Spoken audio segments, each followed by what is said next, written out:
भारत में इस सड़ी हुई न्यायिक व्यवस्था के कारण आधे से ज्यादा अपराध जब फालतू चल रहे हैं। केवल न्यायिक व्यवस्था बदल जाए 50% अपराध अपने आप डाउन हो जाएंगे।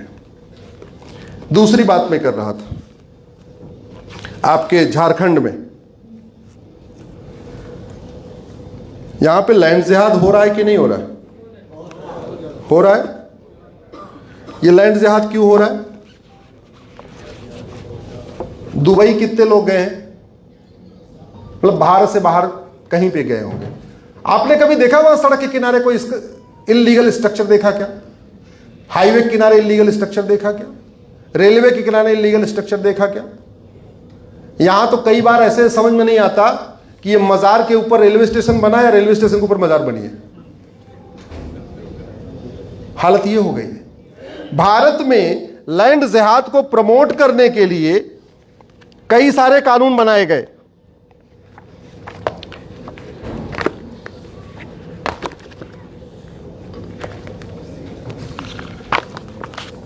पहली बार लैंड जिहाद को प्रमोट करने के लिए 1894 में कानून बना, जिसको कहते हैं लैंड एक्विजिशन एक्ट। अंग्रेज वो सारे काम किए जो मुगल करके गए, बस अंतर ये रहा मुगलों ने तलवार के दम पे वो काम किया और अंग्रेजों ने कानून बना के किया। उन्होंने लैंड एक्विजिशन एक्ट बनाया। बोले जी हम जमीन एक्वायर करेंगे। बोले क्या करने, किस लिए? बोले हम ऐसा यहां पे कप्तान का ऑफिस बनाएंगे, फलाने बनाएंगे, फलाने बनाएंगे। पूरे भारत में सिविल लाइन बनी हुई है। मुझे नहीं पता यहां है कि नहीं है, लेकिन पूरे भारत के जो जितने पुराने शहर हैं वहां सिविल लाइन बनी हुई है। सिविल लाइन सुना होगा आपने, सिविल लाइन।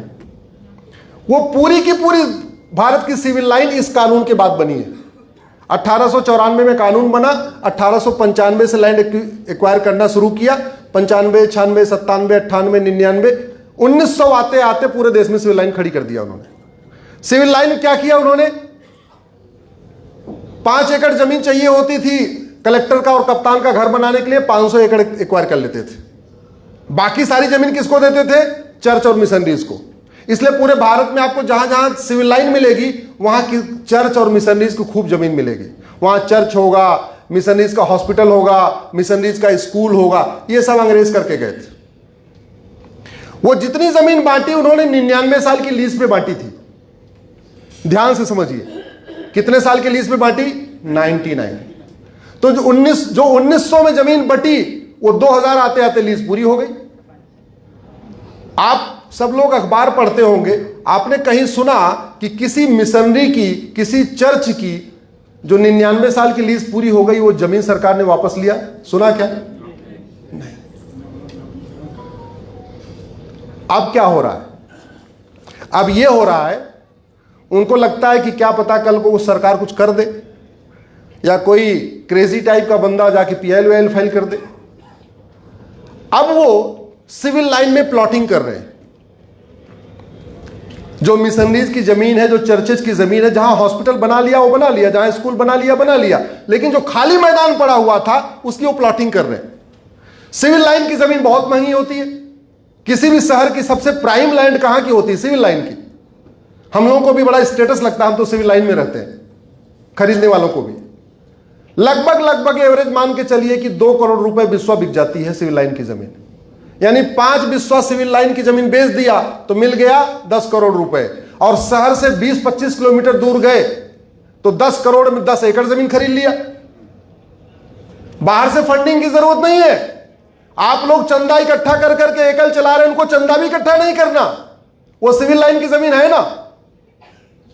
उसके बाद 5 बिस्वा और बेच दिया, फिर 10 करोड़ मिल गया। उस 10 करोड़ से बढ़िया उस पर स्कूल बना दिया। कोई बाहर से चंदा नहीं, कोई बाहर से फंडिंग नहीं, कोई कुछ नहीं। हमारी सिविल लाइन की जमीन बेचा और 30 किलोमीटर दूर जाके बढ़िया स्कूल बना दिया। अब वहां पे वो गरीब बच्चों को कह रहे हैं तुम आ जाओ हमारे यहां पढ़ो, तुम्हें मुफ्त में शिक्षा देंगे। जमीन हमारे पैसे से बनी और हमारे ही ट्राइबल्स को वहां पे मुफ्त में एजुकेशन देके उनको कन्वर्ट किया जा रहा है। कैसे आप लड़ोगे उनसे? कितना लड़ोगे आप? मैं ये नहीं कह रहा हूं कि लड़ना छोड़ दो, आप लोग बहुत महत्वपूर्ण काम कर रहे हैं। एकल ने लाखों बच्चों को कन्वर्ट होने से बचा लिया। एकल ने लाखों लोगों को हिंदुओं का दुश्मन होने से बचा लिया। एकल ने लाखों बच्चों को ड्रग स्मगलर होने से बचा लिया, माओवादी बनने से बचा लिया, अलगाववादी बनने से बचा लिया। एकल ने बहुत महत्वपूर्ण काम किया। लेकिन सवाल यह है, एकल तो चंदा दे लेके चल रहा है। एकल तो एक टीचर अपॉइंट करके दे रहा है। एकल यूनिफॉर्म थोड़ी बांट पाएगा, एक मुफ्त में खाना थोड़ी दे पाएगा, बढ़िया उनको घुमा थोड़ी दे पाएगा। और वहां क्या हो रहा है, सिविल लाइन की जमीन पे प्लॉटिंग करके, सिविल लाइन की जमीन से स्कूल खड़ा करके, फ्री में करके कन्वर्ट कर रहे हैं। इसलिए मैं कहता हूं, धर्म की जय तब होती है जब अधर्म का, जोर से बोलिए, धर्म की अधर्म का प्राणियों में विश्व का। ये हमारे जब पूर्वज बोलते थे, हमने उसमें मैसेज लिया नहीं, वो कहना क्या चाह रहे थे। धर्म की जय करने से अधर्म का नाश नहीं होता। अगर धर्म की जय करने से अधर्म का नाश होता तो भगवान कृष्ण परेशान होकर भी कुरुक्षेत्र में युद्ध नहीं करवाते। अधर्म का नाश करने से धर्म की जय, और जब अधर्म का नाश हो, धर्म की जय हो, तब प्राणियों में और तब भारत का कल्याण। इसको हमें समझना पड़ेगा। समाज अधर्म का नाश नहीं कर सकता, समाज धर्म की जय कर सकता। जो एकल कर रहा है, कोशिश कर रहा है अपने संसाधनों के जरिए लोग कन्वर्ट ना हो, थोड़े शिक्षित हो जाएं, थोड़े पढ़ लिख लें, उनको मुख्य धारा में आ जाएं, मिनिमम उनको कम से कम चीजें समझ में आ जाए, इससे ज्यादा नहीं कर सकता। लेकिन जो बाहर की फंडिंग आ रही है, और इस देश में पार्लियामेंट्री जिहाद हुआ है, मैं ये शब्द बहुत ध्यान से यूज कर रहा हूं, पार्लियामेंट्री जिहाद हुआ है, संसदीय जिहाद हुआ है। पार्लियामेंट में भारत को, सनातन को, हिंदू धर्म को बर्बाद करने के लिए कानून बनाया गया। ये बात सही है, इसी पर लड़िए ना। 1992 में, थोड़ा शांति बनाए रखें प्लीज। 1992 में एक कानून बना, माइनॉरिटी कमीशन एक्ट।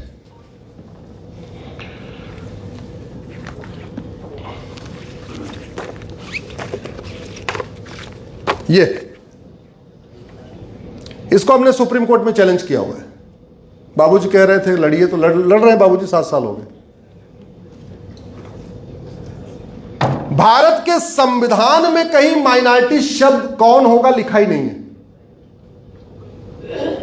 भारत में 6,500 कानून है, माइनॉरिटी कौन होगा कहीं लिखा ही नहीं है। माइनॉरिटी कमीशन एक्ट बना, माइनॉरिटी कौन होगा कहीं लिखा ही नहीं है। माइनॉरिटी अफेयर मिनिस्ट्री बन गई, माइनॉरिटी कौन होगा पता ही नहीं। यूएन कहता है एनी ग्रुप और community which is socially, economically, politically non dominant and inferior in population less than 1% is a minority. यानी ऐसा समुदाय, ऐसा समूह जिसका कोई सामाजिक वजूद न हो, कोई आर्थिक वजूद न हो, कोई राजनीतिक वजूद न हो, संख्या में नगण्य हो। माइनॉरिटी की यूनिट 100 तो हो सकती है, कुछ 100। माइनॉरिटी की यूनिट 1000 हो सकती है, कुछ 1000।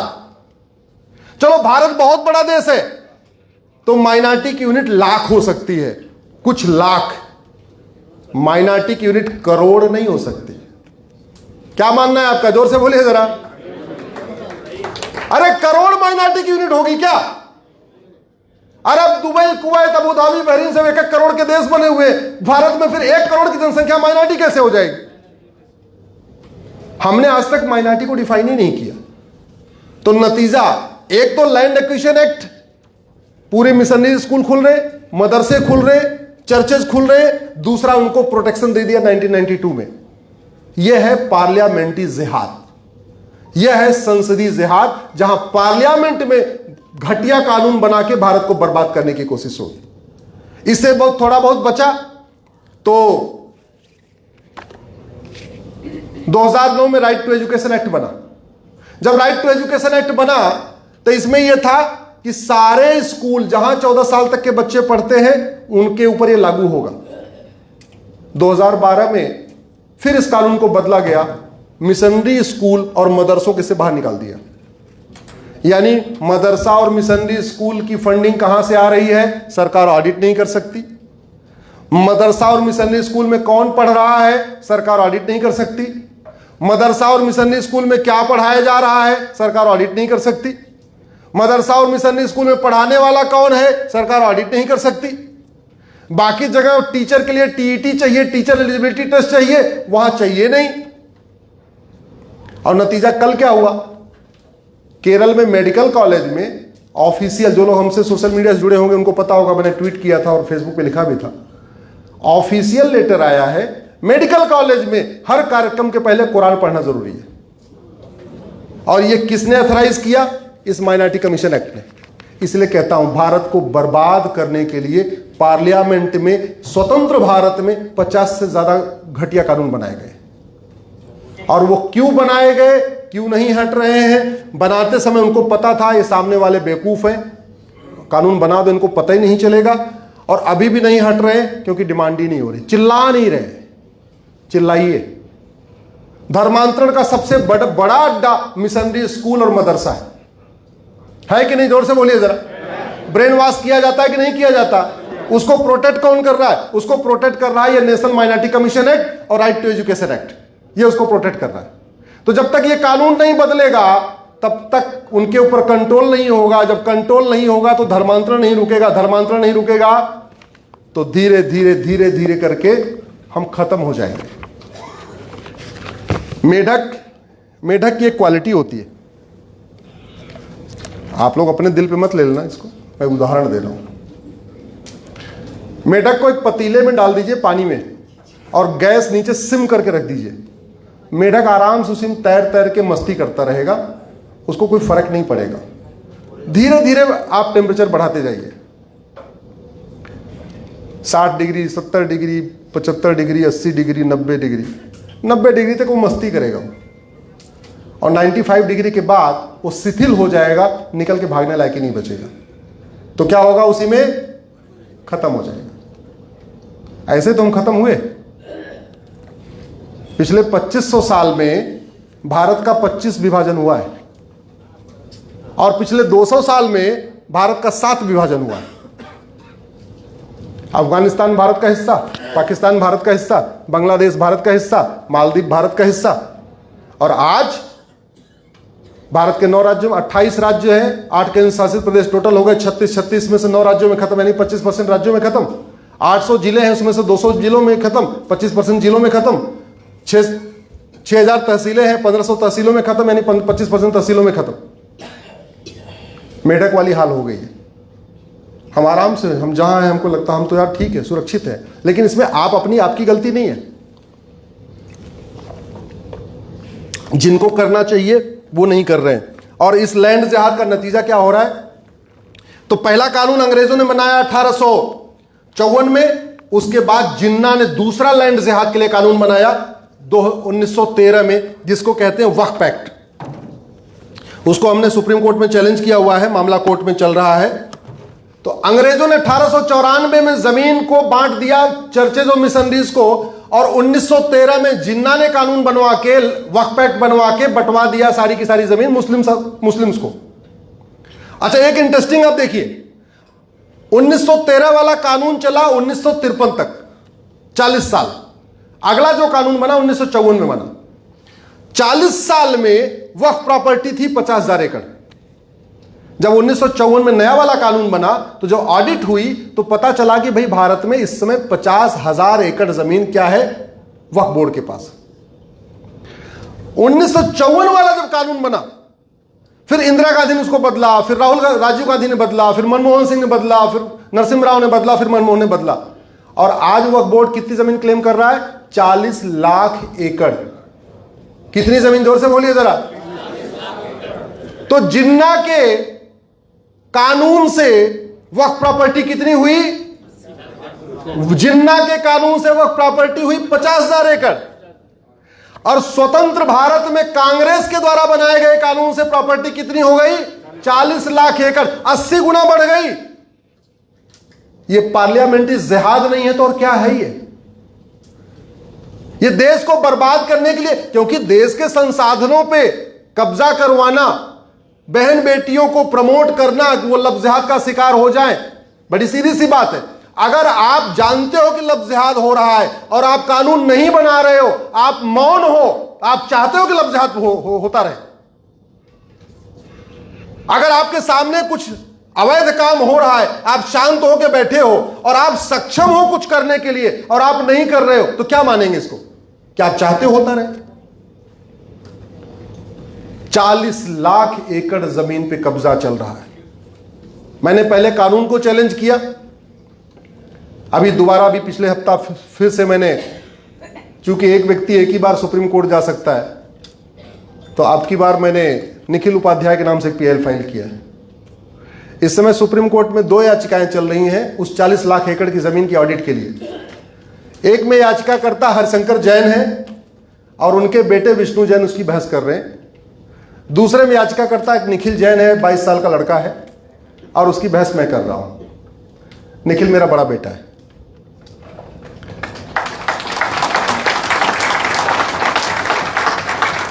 लेकिन हमें तो जो सुप्रीम कोर्ट में करना है कर रहे हैं। आपके सांसद क्या कर रहे हैं? आपके विधायक क्या कर रहे हैं?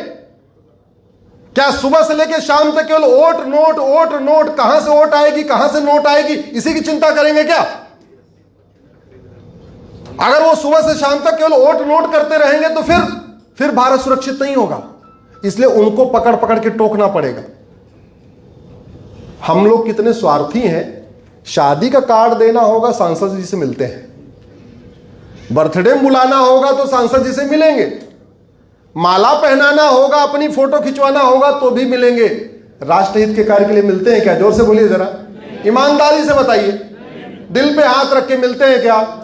मिलना शुरू करिए, मिलना शुरू करिए। महीने में 1 दिन निकालिए, जैसे अपने बच्चों के लिए टाइम निकालती हैं, अपने परिवार के लिए टाइम निकालते हैं, 1 दिन महीने में टाइम। मैं गारंटी के साथ कहता हूं, जिस दिन भारत के 1% लोग अपने सांसदों को टोकना शुरू कर दें, साहब ये कब होगा, ये कब होगा, ये कब होगा, बदलाव आना शुरू हो जाएगा। और नहीं तो मैं आया, मैंने बोला, आपको अच्छा लगा, आपने मेरा वीडियो शेयर कर दिया, इससे बदलाव नहीं आएगा।